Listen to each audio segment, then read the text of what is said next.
Sie. Ich liebe dich. Eh bien, bonjour, je m'appelle Bruno Podalides, je suis un réalisateur confiné, retranché. J'ai le sens de l'humour.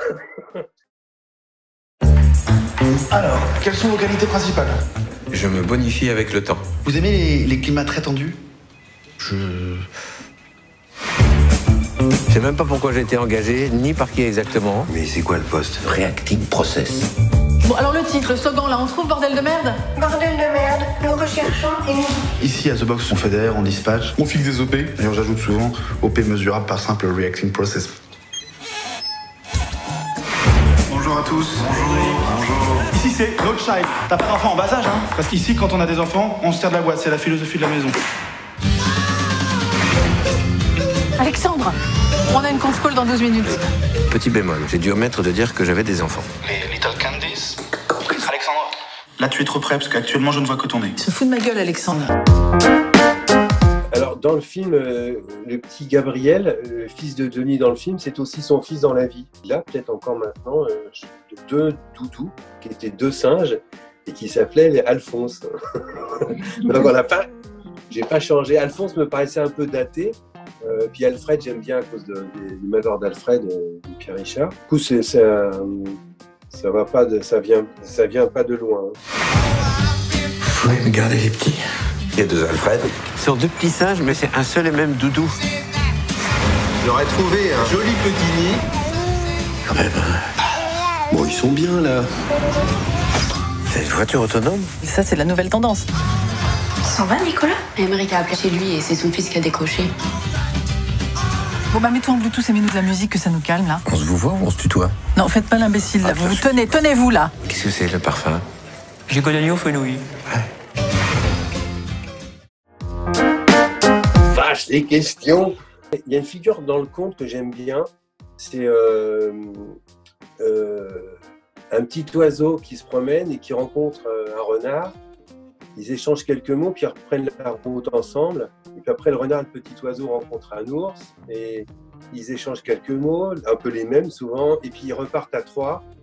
Et il y a un truc comme ça, c'est une figure récurrente. Et peut-être que là, Denis ferait le petit oiseau, je ferais le renard et Sandrine l'ours.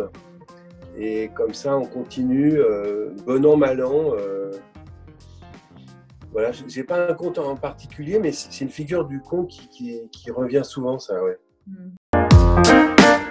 Je suis pas du tout anti-progrès, au contraire même. Dans le cinéma, par exemple, l'arrivée du numérique, elle a été fondamentale et elle a révolutionné en bien, pour moi, le tournage, le montage et la projection aussi.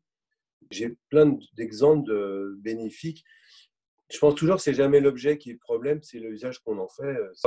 L'iPhone, je trouve ça génial. Moi, j'en ai filmé un dans mon public très tôt parce que je voyais bien que c'était un truc qui allait. Quand je dis l'iPhone, je parle des smartphones en général. Et par contre, je suis tout le temps angoissé parce que je vois bien comme le sens de l'histoire là va vers une hyper-individualisation où tout est ramené pour soi, avec soi, le film que pour soi. Je vois des petites arrivées qui racontent un désengagement. Et peut-être qu'heureusement, cette histoire de pandémie nous a fait un peu brûler les étapes. C'est-à-dire que là, je me dis, on allait tout doucement vers des interfaces multipliées, la communication par téléphone, un peu comme la grenouille là, qui est dans l'eau chaude et qui ne se rend pas compte que l'eau chauffe. Taper l'eau bouillante direct, tous visiophonie à donf. Et que du coup,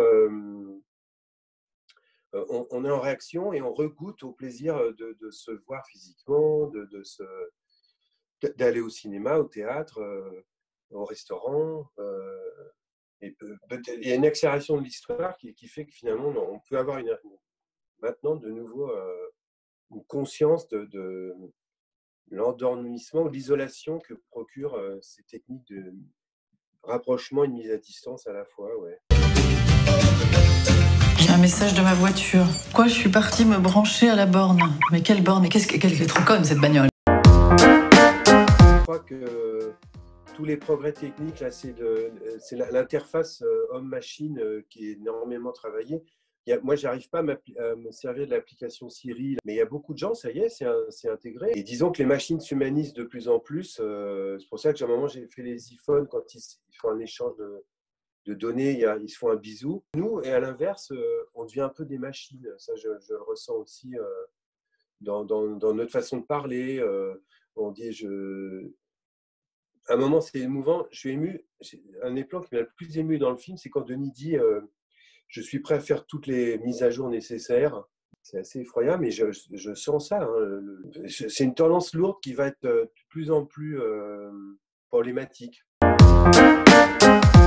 J'en ai moi-même pas tellement conscience, mais que c'est beaucoup d'algorithmes qui nous dirigent, en fait. Donc, les financiers se servent de tel outil pointu de réaction sur les marchés que beaucoup d'algorithmes prennent des décisions à leur place et que souvent, ça nous échappe complètement. Les transferts de capitaux d'une boîte à l'autre, je ne sais pas, je n'y connais rien, je ne suis pas financier, mais je sais déjà qu'on a confié beaucoup trop de choses aux algorithmes qui eux-mêmes sont générés par d'autres algorithmes. C'est un petit peu déroutant peut-être, ouais. Ça vient, alors en général j'ai 15 raisons pour mettre dans un scénario et pas qu'une seule, mais hyper étayée. Il y a une raison logique qui justifie que cette femme soit absente du film et injoignable. C'est une bonne raison. C'est qu'on ne peut pas appeler les gens sur les sous-marins nucléaires. Quand ils plongent, même s'ils ont un décès dans la famille, ils ne le savent pas. Ils sont coupés du monde. Donc c'est une espèce un truc à la fois hyper réaliste et assez incroyable. J'ai mis plusieurs fois des sous-marins dans mes films. Alors, j'ai un inconscient autour du sous-marin, je ne me permettrai pas moi d'expliquer. Mais dans Libertoléron, à la fin, il y a un petit sous-marin qui fait surface. Comme quelque chose puisque le malheur vient du ciel, le bonheur vient de la mer, de la matrice.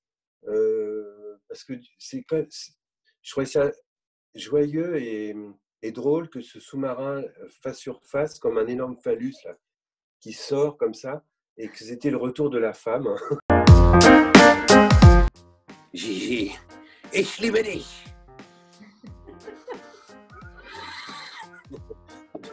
N'importe quoi. Ouais. Merci. Longue route à Gigi.